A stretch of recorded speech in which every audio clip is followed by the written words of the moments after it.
എൻ്റെ പൊന്നു ഡോക്ടറെ, ഞാൻ ഒരുപാട് തവണ സ്വയംഭോഗം ചെയ്തിട്ടുണ്ട്, മാസ്റ്റർബേറ്റ് ചെയ്തിട്ടുണ്ട്. എനിക്കിപ്പോൾ ശരിയായിട്ട് ഉദ്ധാരണം നടക്കുന്നില്ല, ശീഘ്രസ്ഖലനം സംഭവിക്കുകയാണ്. എനിക്ക് വന്ധ്യതയുണ്ടോ? എനിക്കിനി കുട്ടികളുണ്ടാവില്ലേ? പെൺകുട്ടികൾക്കും മാസ്റ്റർബേഷൻ ചിലപ്പോൾ ആവശ്യമായിട്ട് വരും. ഓരോരുത്തരുടെയും ലൈംഗിക താല്പര്യം അവരുടെ അതിനെ സംതൃപ്തിപ്പെടുത്താനായിട്ട് അവർ മാത്രം ചിന്തിച്ചാൽ മതിയല്ലോ. ഈ മാസ്റ്റർബേഷൻ അങ്ങനെയുള്ളൊരു ഗുണവും കൂടിയുണ്ട്. ആ ഓവർ തിങ്കിങ് കൊണ്ടുള്ള, അമിത ചിന്ത കൊണ്ടുള്ള പ്രശ്നമാണ്. ചിന്തിച്ചാലൊരു അന്തവും ഇല്ല, ചിന്തിച്ചില്ലെങ്കിൽ ഒരു കുന്തവും ഇല്ല എന്ന് പറയുന്നത് പോലെ. അപ്പോൾ നമ്മൾ ഒത്തിരി ചിന്തിക്കുന്നതും അത് മാനസിക രോഗം, ഭ്രാന്ത് എന്നൊക്കെ പറഞ്ഞിട്ട് നമ്മൾ അതിനെ പരിഹസിച്ച് തള്ളരുത്. നമ്മുടെ ഏനസിന് ചുറ്റുമുള്ള മസിൽസിനെ കോൺട്രാക്റ്റ് ചെയ്ത് മുകളിലോട്ട് വലിച്ചെടുക്കുന്ന രീതിയിൽ നമ്മൾ പ്രഷർ കൊടുക്കുക. അതിരുന്നോണ്ടോ നിന്നോണ്ടോ ചെയ്യാവുന്നതാണ്. അപ്പോൾ ഇരുന്നോ നിന്നോ ചെയ്തിട്ട് ഈ ഏനസിൻ്റെ മസിൽസ് എത്ര കണ്ട് നമ്മൾ കോൺട്രാക്റ്റ് ചെയ്ത് മുകളിലോട്ട് വലിച്ചെടുക്കുന്നു. അത് നമ്മുടെ വയറിൻ്റെ പ്രഷർ കൂട്ടുന്നത് വഴി നമുക്ക് ചെയ്യാവുന്നതാണ്. എൻ്റെ പൊന്നു ഡോക്ടറെ, ഞാൻ ഒരുപാട് തവണ സ്വയംഭോഗം ചെയ്തിട്ടുണ്ട്, മാസ്റ്റർബേറ്റ് ചെയ്തിട്ടുണ്ട്.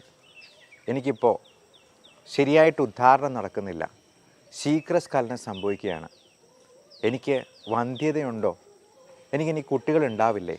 എൻ്റെ അടുത്ത് വരുന്ന ചെറുപ്പക്കാരായിട്ടുള്ള കുറേ ആളുകൾ എന്നോട് ചോദിച്ചിട്ടുള്ള സംശയമാണിത്.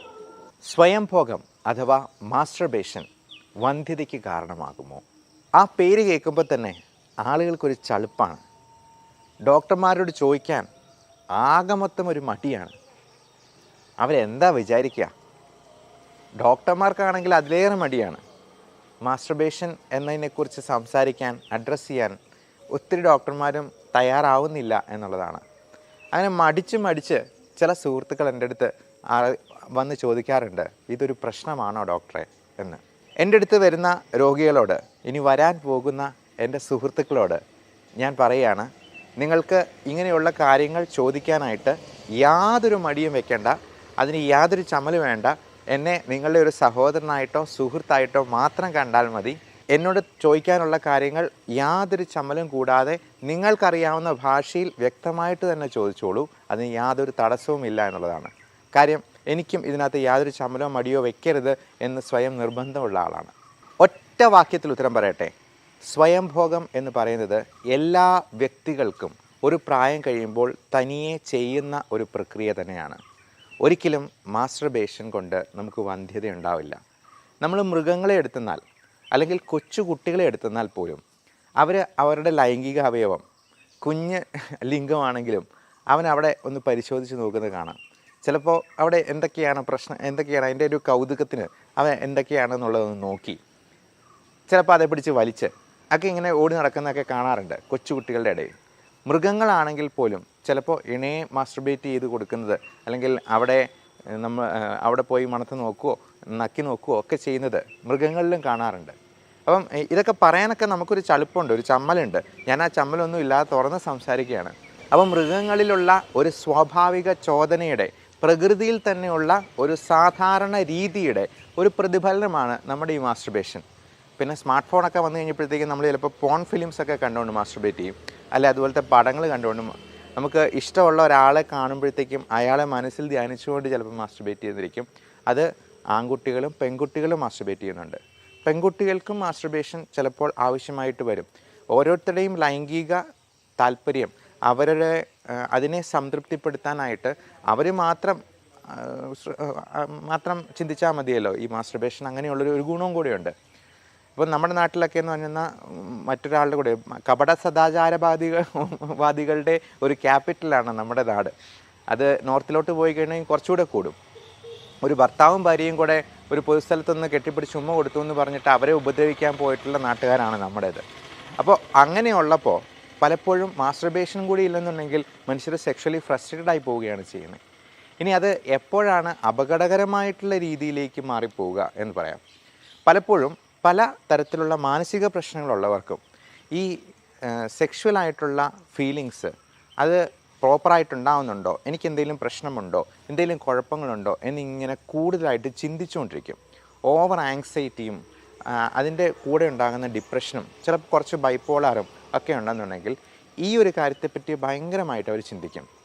ഇപ്പോൾ മാനസിക രോഗമുള്ളവർ അവർക്ക് മാനസിക രോഗമുണ്ട് എന്നല്ല അവർ വിചാരിക്കുക. അവർക്ക് പലതരത്തിലുള്ള മറ്റ് ശാരീരിക അസുഖങ്ങളാണ് ഉണ്ടാവുക. ഉദാഹരണത്തിന് നെഞ്ചിടിപ്പുണ്ടാകുന്നു, നെഞ്ചുവേദന ഉണ്ടാകുന്നു, അയ്യോ എനിക്കിത് ഹാർട്ട് അറ്റാക്കാണ്, എനിക്ക് ശരീരത്തിൻ്റെ ഒരു ഭാഗം തളർന്നതുപോലെ തോന്നുന്നു, തലയ്ക്കൊരു പെരുപ്പുണ്ടാകുന്നു, സ്ട്രോക്കാണ്, എൻ്റെ ഉദരസംബന്ധമായിട്ട് ഭയങ്കര വേദനയുണ്ട്, പുകച്ചിലുണ്ട്, നെഞ്ചരിച്ചിലുണ്ട്, തീർച്ചയായിട്ടും ഇത് ക്യാൻസറിന് എന്തോ തുടക്കമാണ്, എനിക്ക് ബ്ലഡ് പോകുന്നുണ്ട് മലത്തിലൂടെ, പൈൽസൊന്നുമല്ല അവരാദ്യം ചിന്തിക്കുക, ഏറ്റവും അങ്ങേയറ്റത്തെ ക്യാൻസർ തന്നെയാണ്. അപ്പോൾ ഇങ്ങനെയുള്ള അസുഖങ്ങൾ വരുമ്പോഴത്തേക്കും അവർക്ക് മാനസികമായിട്ടുള്ള പ്രശ്നങ്ങളുണ്ട് എന്നുള്ളതിനേക്കാളും ശാരീരികമായിട്ടുള്ള അസുഖങ്ങളെ അവർ പ്രൊജക്റ്റ് ചെയ്ത് അവർ എന്തെങ്കിലും ഒരു ഡയഗ്നോസിസ് സ്വയം നടത്തുകയും ചെയ്യും. പലപ്പോഴും ഈ സെക്ഷൽ ആയിട്ടുള്ള പ്രോബ്ലംസിന് സംഭവിക്കുന്നത് അതാണ്.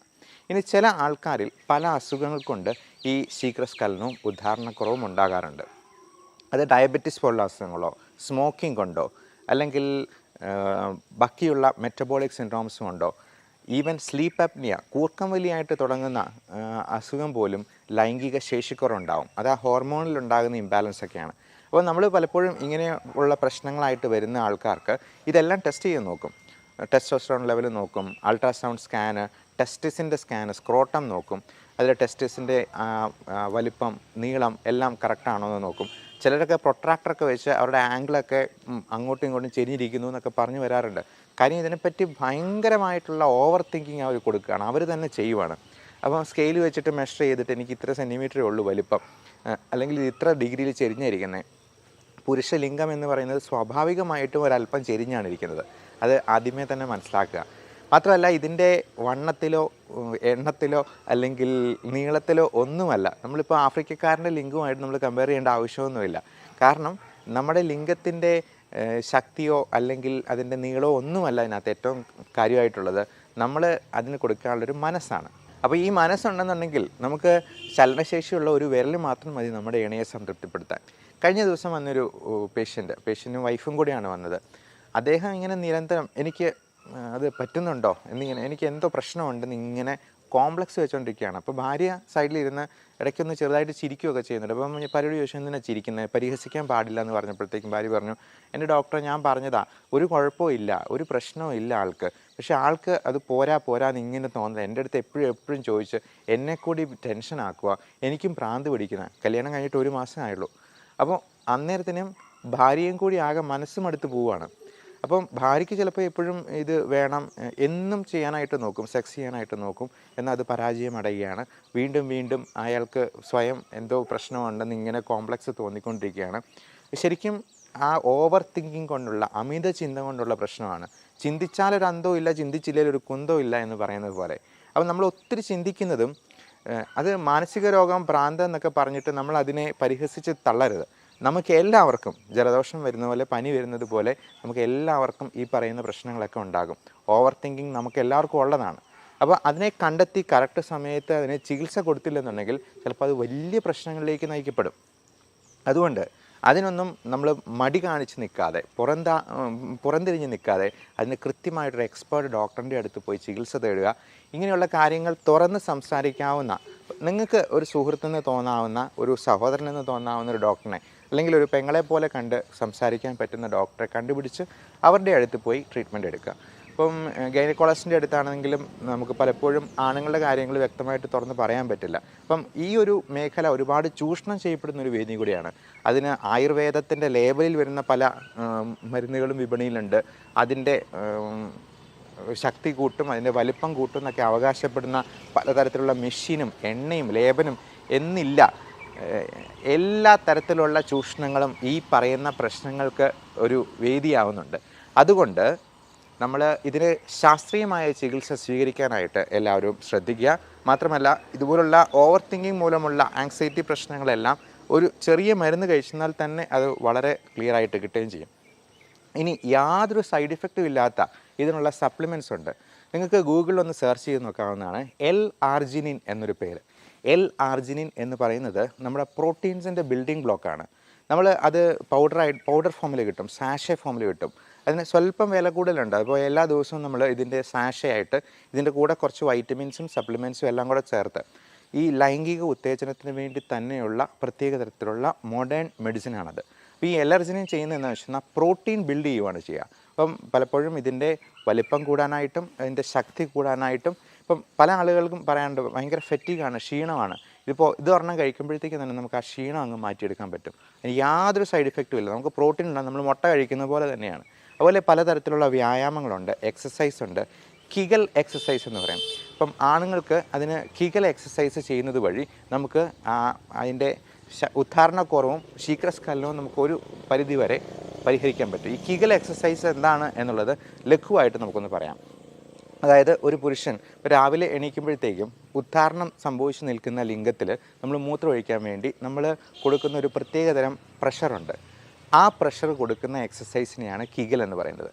വേറൊരു തരത്തിൽ പറഞ്ഞാൽ നമ്മുടെ ഏനസിന് ചുറ്റുമുള്ള മസിൽസിനെ കോൺട്രാക്റ്റ് ചെയ്ത് മുകളിലോട്ട് വലിച്ചെടുക്കുന്ന രീതിയിൽ നമ്മൾ പ്രഷർ കൊടുക്കുക. അത് ഇരുന്നുകൊണ്ടോ നിന്നുകൊണ്ടോ ചെയ്യാവുന്നതാണ്. അപ്പോൾ ഇരുന്നോ നിന്നോ ചെയ്തിട്ട് ഈ ഏനസിൻ്റെ മസിൽസ് എത്ര കണ്ട് നമ്മൾ കോൺട്രാക്റ്റ് ചെയ്ത് മുകളിലോട്ട് വലിച്ചെടുക്കുന്നു, അത് നമ്മുടെ വയറിൻ്റെ പ്രഷർ കൂട്ടുന്നത് വഴി നമുക്ക് ചെയ്യാവുന്നതാണ്. അപ്പോൾ ഇത്തരത്തിലുള്ള പല രീതിയിലുള്ള മൾട്ടി ഡിസിപ്ലിനറി അപ്രോച്ച് ഇങ്ങനെയുള്ള അസുഖങ്ങൾക്കുണ്ട് എന്ന് മനസ്സിലാക്കുക. ഈ ഒരു പ്രശ്നം അഡ്രസ്സ് ചെയ്യപ്പെടാതെ പോകരുത്. എല്ലാവർക്കും നല്ല സെക്ഷുവൽ ഹെൽത്ത് കൂടി ആശംസിക്കുന്നു. Thank you.